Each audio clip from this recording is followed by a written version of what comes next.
another Tabletop Games blog review. Today we're looking at GoodCritters by Arcane Wonders, was released in 2018. It's a 4 to 8 player I card you choose type of game. It's a card game, lasts about 30 to 45 minutes depending on how quickly you play, but it is quite a quick game really. Complexity rating 1.5 out of 5, so ages 10 or above roughly. It's a really easy to learn, easy to teach game, and it's a lot of fun. The game has a lot of bluffing, negotiating and play interaction, and the idea is that every player takes a turn of being the boss of a gang of burglars, and the boss then has to decide to cut up the loot. So say in a 4-player game we've got Knuckles, who's the boss, Tommy, Slim Jim and Tooth. And what you do, you deal number of players plus 2 loot cards into the middle. And you can already see there are various numbers. These loots basically are from $2,000 to $3,000. And it's up to the boss to decide how to split up this loot whichever way they want to. So they could decide to give everything to themselves. Or they could go, well actually I'm going to give some of the money, let's say I'm going to give 12,000 to Tooth and 14 to myself. Basically it's up to the player to decide, but you know, we'll do a relatively even split here with the boss and Tooth getting a little bit more. Now it's up to the whole gang to decide what they want to do, and they have basically 5 options. They can either vote yes to accept, they can vote no to say they don't like the way it's split, but then they have additional options. So vote yes and vote no are quite straightforward. We accept the way it's done or we don't. But here are the additional things. So every player has 5 cards in their hands, so they can vote yes or they can vote no. So far so good. So vote yes just means we accept the way it's split, vote no means we disagree with it. However, you can also skim. That just means you take the top card of the loot pile and put it in your loot stack face down so no one knows how much you've got there. Here it becomes more interesting now. You can rob as well. That means you take your little standee and place it in front of a player that you want to rob. Now their choice is to play a guard card if they want to protect themselves from a rob. And what happens then, if I do rob them and they've got the guard card, they actually rob me instead. And that also works if multiple players try and rob the same person. That person can actually rob from all the players that are trying to rob that player. However, this is where the bluffing comes in. I can decide to put my standee in front of Slim Jim, but actually, and that happens more often than not, play a skim card. Because all I want to achieve is I want to get some extra loot for free, but I want Slim Jim not to be able to play their skim card because they're scared, they're worried that I might be robbing them, and basically force them to play their guard card. If they do play their guard card, fine, then I still, you know, get my loot and they don't actually rob me back because I didn't rob them. So it's a bit of thinking going on there, very clever. So what happens really is every player decides what they want to play and put the cards that they want to play face down in front of them. There's no specific turn order or anything, every player can do it whenever they're ready. And in fact, sometimes players, you know, will play one card and then you decide to put your standee in front of them, so they will change their mind. Or they might not, they might already be confident about what they're doing.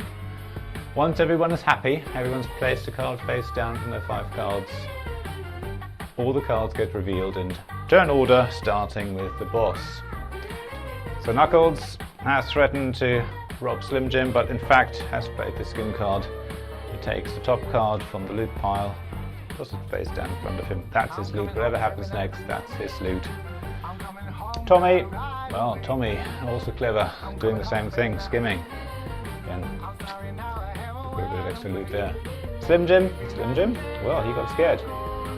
He played the guard card, gets nothing, but protected against potential rob. And as I say, because I didn't rob Slim Jim, they can't rob back from me instead, so they're lost out a bit. And finally, tooths, quite clearly skimmed as well. So lots of skimming going on there. And that's basically it. Now in this case, no one decided to vote yes or no. And whenever there's a situation where there's at least as many yeses or nos, in this case there's neither, so there's 0 yeses and 0 nos, the split is accepted. So everyone takes their loot, puts it face down in front of them, and so far so good. However, whenever there is a equal number of yeses and nos, or actually more nos than yeses, the boss token moves to the next player. If there had been more yeses than nos, so if at least one player in this case had played a yes and no one else had played a no, the boss would have stayed the same and the loot would have been distributed as it was. And of course, obviously, if there's more nos than yeses, the loot would not have been distributed, and instead everything would have gone back in the middle. And 2 more cards would have been added to the pile of loot, and the boss player would obviously still have moved on, and now it would have been up to Tommy to be the new boss. However it goes, everyone takes their cards back, so they always have their full set of 5 cards at the beginning of a round. And so it carries on. Also, obviously, you take your standees back to yourself if you had robbed or tried to rob someone or pretended to rob someone. So you can see lots of decision making all the time. You have to think, right, makes sense just to play my standee in front of someone just because I can, just to scare them. It's also very common that people going up on one player maybe. That's not unusual, but again, that's how this game goes. And obviously the tricky bit is for the boss to decide what they're doing with all this loot. It's going to be impossible to always split it evenly, but they could even decide to take it all for themselves, making themselves a target. Or more likely, they're going to split it between themselves and maybe one other player, in the hope that they can work together against everyone else. Or you could just decide to play it evenly across all players. All of these strategies are really equally valid. There isn't necessarily one good strategy versus another strategy. And in fact, when the game ends, or as it comes closer to the end, that's when you have to decide whether you keep your alliances or break them, and chances are you will break them. The game actually does end when someone draws the first card from the loot pile. It ends immediately at that point, and everyone counts their loot. And the first card is basically, well, according to a certain formula, basically shuffled into the sort of lower third of the stack of cards. And there's a huge stack of cards. It's endless, so you won't know really when the first card comes up. It usually is a surprise. So you really have to try and time it, but there's a lot of luck involved. And as I say, this game constantly makes you think about what you need to do next.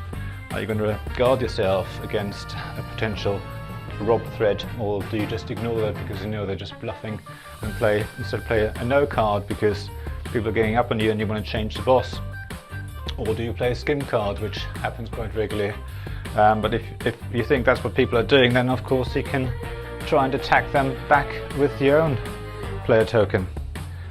So there is, as I say, lots of options here and lots of thinking all the time. You're making decisions and bluffing and trying to posture and form alliances and talk to each other.